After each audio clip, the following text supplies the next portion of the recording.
பிஸ்மில்லாஹிர் ரஹ்மானிர் ரஹீம். அல்ஹம்துலில்லாஹ் வஸ்ஸலாத்து வஸ்ஸலாமு அலா ரசூலில்லாஹ் வ அலா ஆலிஹி வ ஸஹ்பிஹி வ மன் வலா.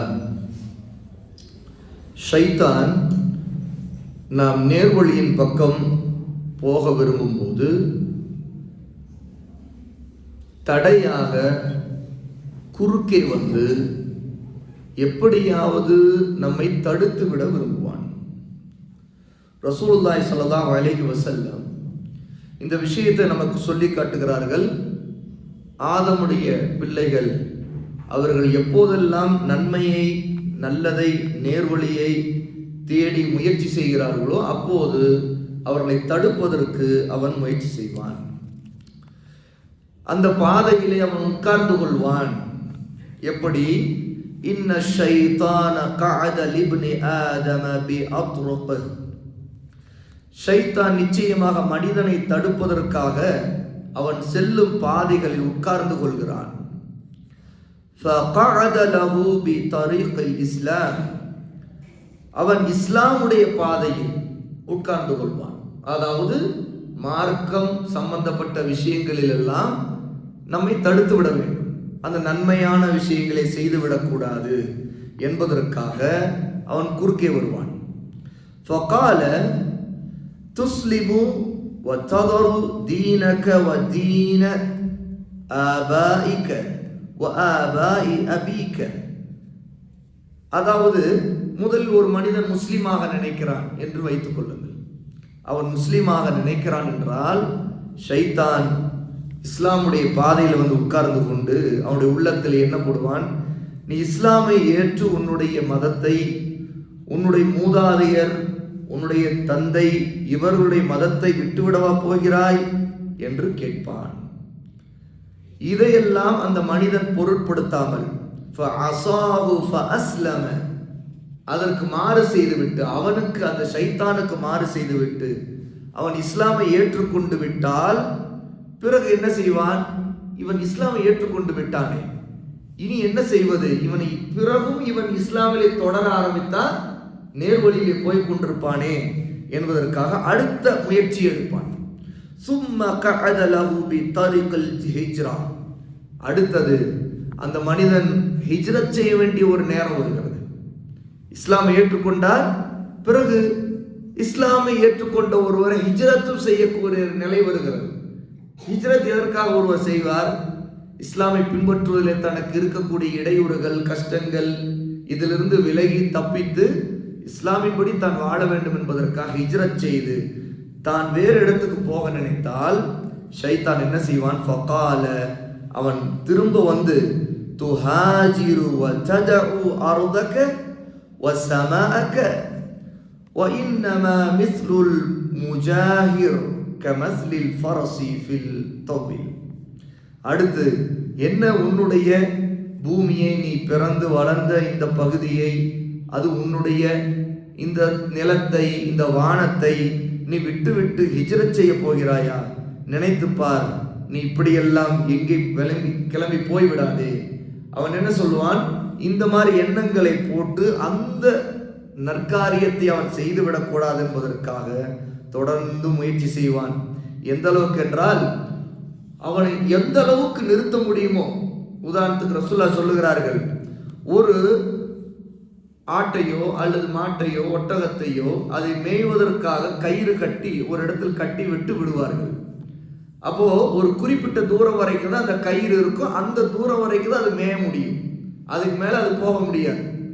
அதுபோல மனிதனுடைய வாழ்க்கையில நற்காரியத்தை எப்படியாவது தடுப்பதற்காக ஷைத்தான் அவனுடைய உள்ளத்தில் இப்படி ஒரு குழப்பத்தை போடுவான். ஒரு குதிரையை கட்டி வைத்தது போல ஒரு நிலையிலே ஷைத்தான் இருப்பான். அதாவது மனிதன் சிக்கிக் கொள்வான். அப்போ இதையும் தாண்டி ஒரு மனிதன் இதையெல்லாம் பொருட்படுத்தாமல் ஷைத்தான் போடக்கூடிய குழப்பங்களை எல்லாம் தூக்கி வீசிவிட்டு அவன் நற்காரியத்திற்காக இஸ்லாமை ஏற்றுக்கொண்ட ஒருத்தர் அடுத்து ஹிஜ்ரத்தும் செய்து விடுகிறார். அடுத்து ஹிஜ்ரத் செய்து அந்த பக்கம் போய்விட்டார் என்றால், ஓ, இவன் ஹிஜ்ரத்தும் செய்து விட்டானா, சரி, இவனை எப்படி அடுத்து தடுப்பது? ஒரு கட்டத்தில் மனிதன் ஹிஜ்ரத் செய்தவர் அடுத்து அதை விட உயர்ந்த ஒரு விஷயம் ஜிஹாது செய்வது, நற்காரியம். பாருங்கள், இஸ்லாமை ஏற்பது, அப்புறம் ஹிஜ்ரத் செய்வது, அடுத்து ஜிஹாத் செய்வது.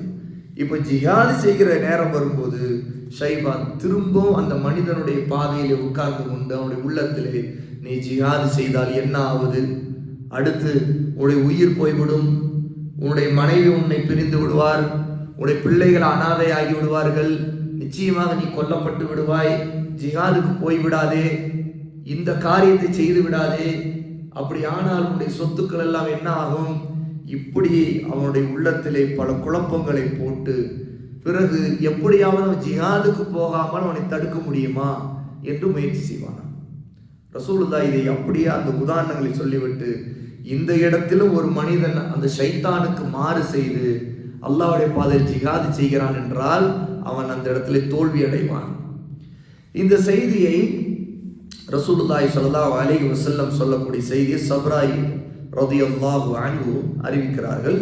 இமாம் நசாயி 3134வது செய்தியாக நமக்கு பதிவு செய்திருக்கிறாங்க. இதிலிருந்து ஒரு விஷயத்தை தெரிந்து கொள்ளலாம். எப்போதுமே நன்மையான காரியங்கள், நல்ல விஷயங்கள் செய்ய நினைக்கும் போது அதை தடுப்பதற்கு எப்படியாவது குழப்பத்தை, மனதில் ஒரு தடையை போடுவது ஷைத்தானுடைய பெரிய சூழ்ச்சிகளில் உள்ளது. இதை நம்முடைய வாழ்க்கையில பார்க்கலாம். பல நேரத்துல தொழுகைக்காக ஒருத்தர் கிளம்புவார், அப்பதான் அவர் கடை வச்சிருப்பாரு, கிளம்பு அப்போதான் ஒரு கஸ்டமர், அப்போதான் முக்கியமான கஸ்டமர் வந்துட்டு, இது ரொம்ப அவசரம், இது மட்டும் நீங்க கொடுத்துட்டு போயிருங்க அப்படின்னு நிற்பாரு. இல்லைங்க நீங்க போகாதீங்க குடிப்பார்.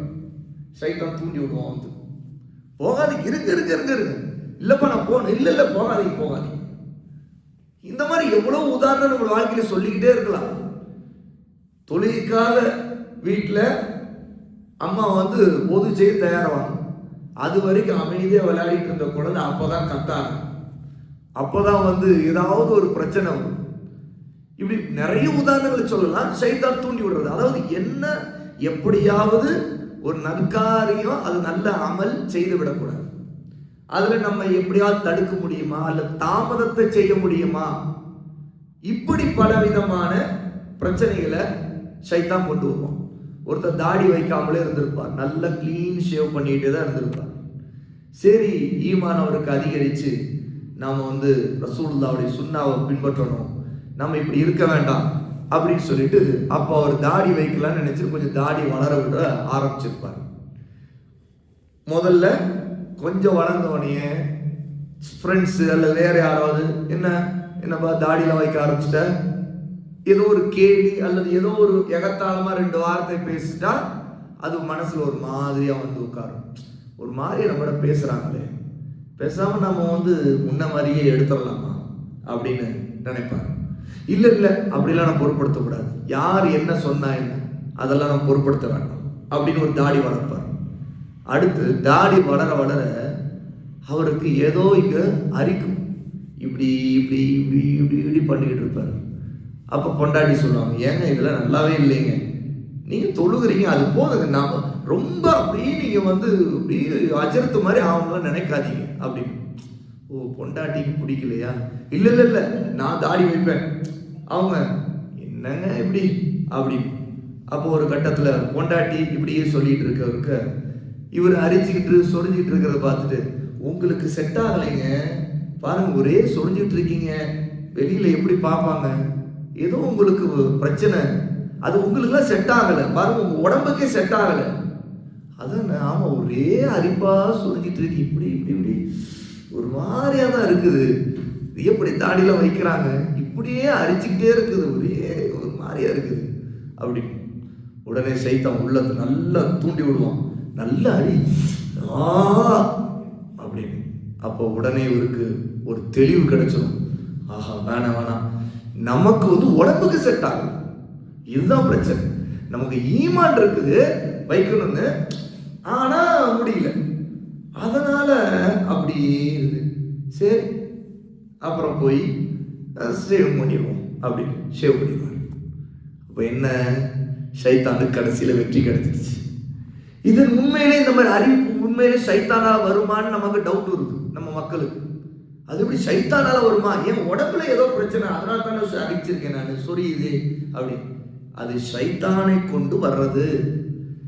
ஷைத்தான் உடம்புல பல நோய்களை கூட ஏற்படுத்த முடியும் அவனால். ஐயூப் அலைஹிஸ்ஸலாத்து வஸ்ஸலாமுக்கு வந்த நோயை மாதிரி யாருக்கா இந்த பூமியில நோய் வந்திருக்குமா? அவங்களுக்கு வந்த மாதிரி நோய் இந்த பூமியில யாருக்குமே வந்திருக்கு. அல்லாஹ் தஆலா அந்த நோய் கொடுப்பதற்கு, சோதனையை போடுவதற்கு ஷைத்தான் ஒரு காரணமாக இருந்தான். அல்லாஹ் அவங்களுடைய விதியில வச்சிருந்தான். ஷைத்தான் இப்படிப்பட்ட சில காரணங்களால் அந்த சோதனையில ஷைத்தான் தான் இப்படி ஒரு சோதனையை ஏற்படுத்துறான். அதனால தான் அய்யூப் அலைஹிஸ்ஸலாத்து வஸ்ஸலாம் தனக்கு வந்த நோய்க்கு காரணமாக அல்லாஹ்வை குறையா சொல்ல மாட்டாங்க. குர்ஆனுடைய ஆயத்திலே இருக்குது, ஷைத்தான் என்னை தீண்டி விட்டான்னு சொல்லுவான். ஷைத்தான் என்னை தீண்டி விட்டான்னு தான் சொல்லுவான். அப்படின்னா என்ன? இந்த நோய் இவ்வளவு மோசமா வந்தது காரணம் ஷைத்தான் தான். அப்போ ஒருத்தருக்கு தாடி வளரும் போது அரிக்குது, இது அப்படிங்கிறதுலாம் ஷைத்தானை கொண்டு வரக்கூடியதுதான். இது பலவிதமா இருக்குது. அப்துல்லா இப்னு மஸ்ஊத் ரலியல்லாஹு அன்ஹுடைய சம்பவத்தை கேளுங்க, ரொம்ப ஆச்சரியமான சம்பவம். அப்துல்லா இப்னு மஸ்ஊத் ரலியல்லாஹு அன்ஹுடைய மனைவிக்கு கண்களிலே நீர் கொட்டும் ஒரு விதமான ஒரு நோய் இருந்துச்சு. இது ஏன் இப்படி வருது அப்படின்னு சொல்லிட்டு ஓதி பார்த்தாங்க. யார் ஓதி பார்த்தது தெரியுமா? ஒரு யூத பெண், ஒரு யகூதி. அவள் ஓதி பார்த்தால், ஊதி விட்டா கண்ணில் அந்த நீர் வருவது நின்று இப்படி இருந்துச்சு. அப்துல்லா இப்னு மஸ்ஊத் ரலியல்லாஹு அன்ஹு தெரியாது தன்னுடைய மனைவி ஒரு யூத பெண்ணை கொண்டு ஓதி பார்த்து கொண்டிருக்கிறார் அப்படின்ட்டு. இது அப்துல்லா இப்னு மஸ்ஊதுக்கு வேற ஒரு பெண் சொல்லுவதை கொண்டு தெரிய வந்துச்சு. என்ன, உங்க பொண்டாட்டிக்கு ஒரு யூத பெண்ணு தான் யகூதி தான் ஊதிட்டு இருக்கிறா அப்படின்னு சொல்லிட்டு, அப்படியா அப்படின்னு சொல்லிட்டு நேரா அப்படியான்னு சொல்லிட்டு கோபமா நேரா வீட்டுக்கு போய் மனைவிட்ட கேட்டாங்க, என்ன உனக்கு என்ன எது ஓதி பார்க்கறாங்களே யாரும், ஒரு யூத பெண் வராலாமே போறாலாமே. அப்துல்லா இப்னு கண்டுபிடிச்சிட்டாங்க. உடனே அவங்க சொன்னாங்க, ஆமாங்க, ஆமா அந்த ஒரு பெண் ஓதி ஊதுவா, எனக்கு ஓதி ஊதுவாளா? எதுக்கு? எனக்கு இந்த கண்ணில் இருந்து தண்ணி வந்துகிட்டே இருக்குதுங்க, அந்த பெண் ஓதி ஊதுனா நின்றுது, அதனால தான் அப்படின்னா. அப்துல்லா இப்னு மஸ்ஊத் ரலியல்லாஹு அன்ஹு தெரிஞ்சிருச்சு, இது ஷைத்தானை கொண்டு வர்றது. ஷைத்தான் உனக்கு இந்த மாதிரி கண்ணில் தண்ணீர் வரவழைச்சு அந்த பெண் நீ ஓதி ஊதுனாதான் உனக்கு ஷிஃபா கிடைக்கும் நம்ப வைக்கிறான்.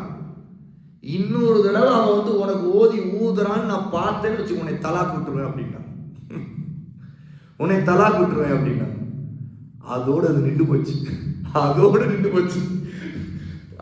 இப்னு மஸ்ஊத் ரலியல்லாஹு அன்ஹுடைய மனைவி அதோட கூப்பிடுறதை விட்டுட்டாங்க.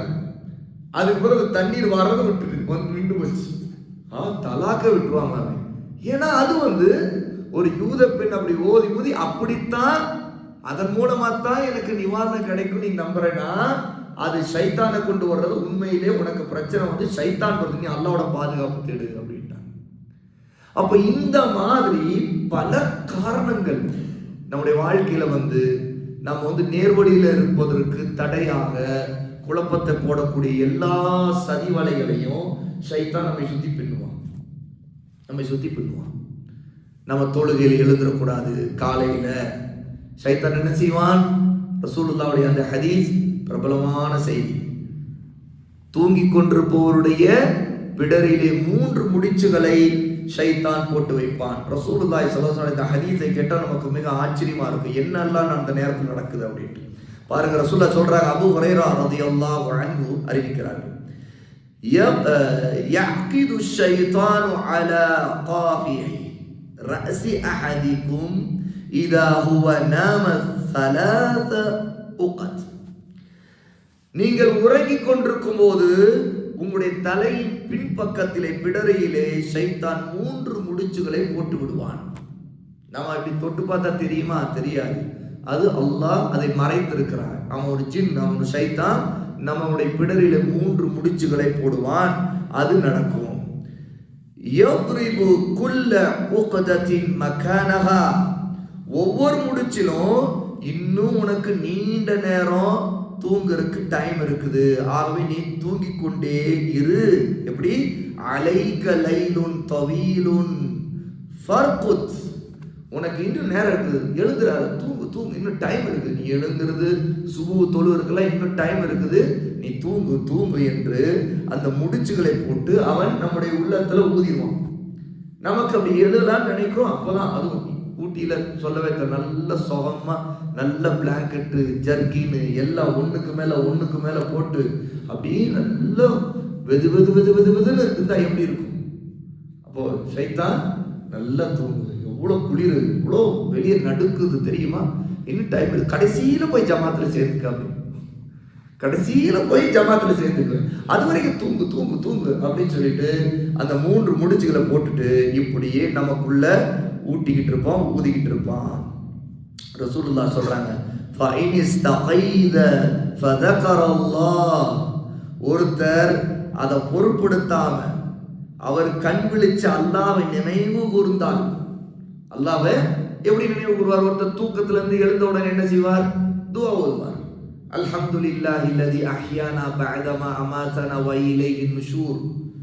அல்ஹம்துலில்லாஹ், அல்லாஹ்வுக்கு தான் எல்லா புகழும். அல்லதி அஹ்யானா, அவன்தான் நமக்கு உயிரளித்தான், உயிர்ப்பித்தான். பஅதமா அமாதனா, நாங்கள் இறந்து விட்ட பிறகு எங்களுக்கு உயிர் கொடுத்தான். ஏன்னா தூக்கம் ஒரு மரணம் தான், ஒரு தற்காலிக மரணம். வ இலைஹின் நுஷூர், அவனிடம்தான் திரும்பி செல்லக்கூடியவர்கள் அப்படின்னு சொல்லிட்டு அல்லாஹ்வை நினைவு கூர்ந்துட்டா என்ன ஆகும்? உடனே இன் ஹல்லத் உக்தா, உடனே என்ன ஆகும்? ஒரு முடிச்சு அவிழ்ந்துடும். அவன் 3 முடிச்சுகள் போட்டான். முதல்ல துவா செய்துட்டோம், கண் விழிச்சிட்டோம், அவன் என்னதான் ஊதிட்டு இருந்தாலும் அதெல்லாம் பொருட்படுத்தல, ஆஹா நம்ம ஏமாத்திடுவான், அவ்வளவுதான், அப்படியே தூங்க வச்சிருவான் அப்படின்னு சொல்லிட்டு உடனே எச்சரிக்கை ஆயிட்டு நாம உடனே விழிச்சு உடனே துவா ஓதிட்டோம். முதல்ல ஒரு முடிச்சு அவிழ்க்கப்பட்டு விடும்.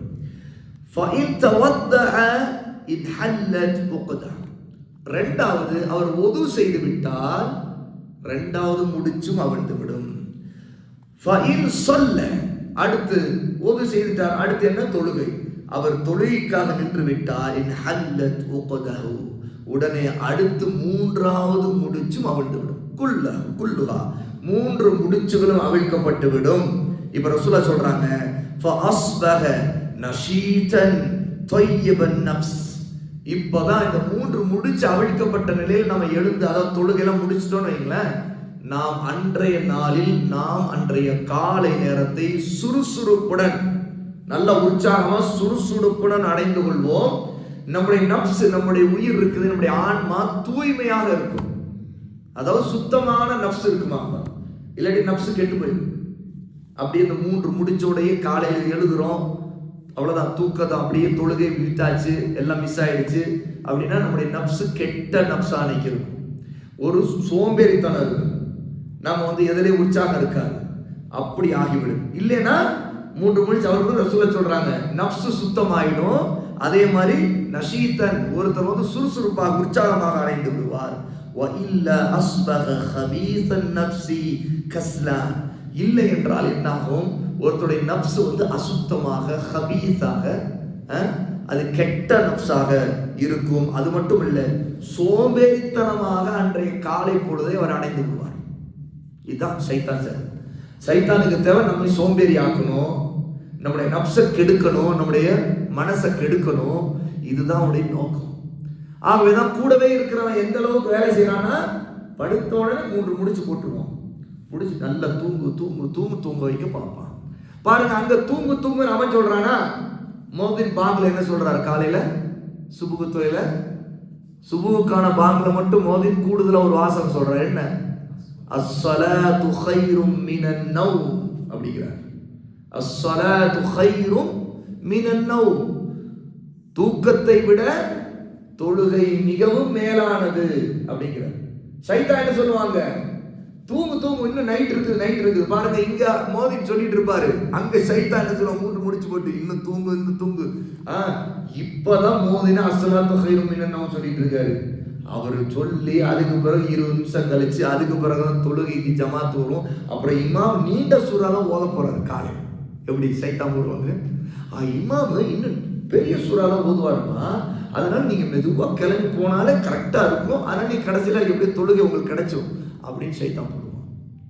எப்படியெல்லாம் நம்ம கவுக்கணுமோ அதுக்கான எல்லா திட்டமும் சைத்தான்ட்டே இருக்கும். அவன் ரொம்ப பெரிய அறிவாளி, அவன் சாதாரணமான ஆள் இல்லை. அவ்வளவு கோடிக்கான மக்களை கெடுக்கணும்னா அல்லாஹ் அவனுக்கு எவ்வளவு அறிவு கொடுத்திருப்பான். ஆகவே நான் எப்பவுமே சைத்தான குறைச்சி இடப்படக்கூடாது. அதனால நாம நீயா நானா சைத்தான்ட்ட மோத முடியாது. நம்ம அல்லாஹ்ட்ட பாதுகாப்பு தேடணும் அவனை விட்டு. ஏன்னா நாம தனி நபர் அவனை வீழ்த்த முடியாது. அல்லாஹ்வுடைய உதவியை கொண்டு அவனுடைய பாதுகாப்பு இருந்தால் மட்டும்தான் நம்ம வீழ்த்த முடியும். அந்த பாதுகாப்போட ரெண்டாவது ரசூலுல்லாஹ்வுடைய சுன்னா இருந்தாலும் வீழ்த்த முடியும். எப்போ ரசூலுல்லாஹ்வுடைய சுன்னாவை பற்றி பிடிக்கிறோமோ அப்போதான் அவனை வீழ்த்த முடியும். அவங்க ரசூல் ஸல்லல்லாஹு அலைஹி வஸல்லம் தூக்கத்திலிருந்து எப்படி எழுவார்கள் அப்படிங்கிறது அந்த முறையை தெரிந்தால் நமக்கு ஆச்சரியமா இருக்கும். ஆயிஷா சொல்றாங்க, ரசூல் ஸல்லல்லாஹு அலைஹி வஸல்லம் தூக்கத்திலிருந்து எழும்போது இப்ப நாமெல்லாம் எப்படின்னா இப்படி இப்படி இப்படி உட்கார்ந்து அப்புறம் இப்படி கொஞ்சம் சாஞ்சு அப்புறம் அப்படி எடுத்து கொஞ்ச நேரம் போட்டு எப்படிலாம் நடக்கும் நம்முடைய வாழ்க்கை. சரி, அப்புறம் ஒரு புரண்டி அவர் உருண்டுகிட்டே போய், அதுவும் வீட்டில் கொஞ்சம் கீழே நம்ம படுத்துருக்கிறவங்கள்ட்ட தெரியும், உருண்டுகிட்டே போய் எங்க ஒளிய முறை அங்க போய் சொருகிக்கிறது. கீழே போய் கட்டிலுக்கடியை சொருகு, அங்க சொருகு, இங்க சொருகு, கொஞ்சம் இன்னும் கொஞ்சம் இந்த பீரோ கடியில் கொஞ்சம் இடம் கிடைக்குமா, பீரோக்குள்ள கூட கொஞ்சம் காலையால் விட்டுக்க, கையை விட்டுக்க. ஏன்னா கையை பிடிச்சி இழுத்துருவாங்களாம் பிள்ளைங்க செய்வாங்க பார்த்தீங்கன்னா, கையை பிடிச்சி இழுத்துருவாங்கன்னா கையை உள்ள விட்டுக்க, காலை உள்ள விட்டுக்க, ஆரம்பத்தை எழுப்பக்கூடாது. இதுதான் சைத்தா பார்த்தீங்களா எப்படி நமக்கு இது பண்ணுவோம். சரியா, ரசூல்லா எப்படி எழுவாங்க அப்படின்னா, தூக்கத்தில் ரசூல்லாக்கா விழிக்கிறாங்கன்னா துள்ளி எழுவார்கள். அப்படி சட்டுன்னு எழுந்து உட்காருவாங்க, துள்ளி எழுவார்கள் அப்படிங்கிறாங்க. அப்படி ஒரு உற்சாகமா துள்ளி எழுவார்கள்.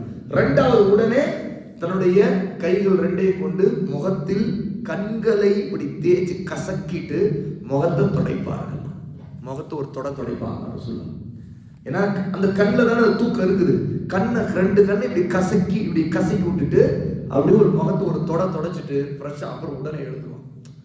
பார்த்தீங்களா, சுன்னா அந்த சைத்தானுடைய சூழ்ச்சிகளை எல்லாம் வீழ்த்தி எல்லா விஷயத்தையும் தூக்கத்துக்கு உதாரணமா சொல்றேன் நான். ஆனா எல்லா விஷயத்தையும் எப்போதெல்லாம் நம்ம ரசூலுல்லாஹ்வுடைய சுன்னாவை பற்றி பிடிக்கிறோமோ அப்போதெல்லாம் அல்லாஹ் தஆலா சைத்தானை விட்டு நமக்கு வெற்றியை கொடுப்பான்ங்கிறத நாம தெரிஞ்சுக்கணும்.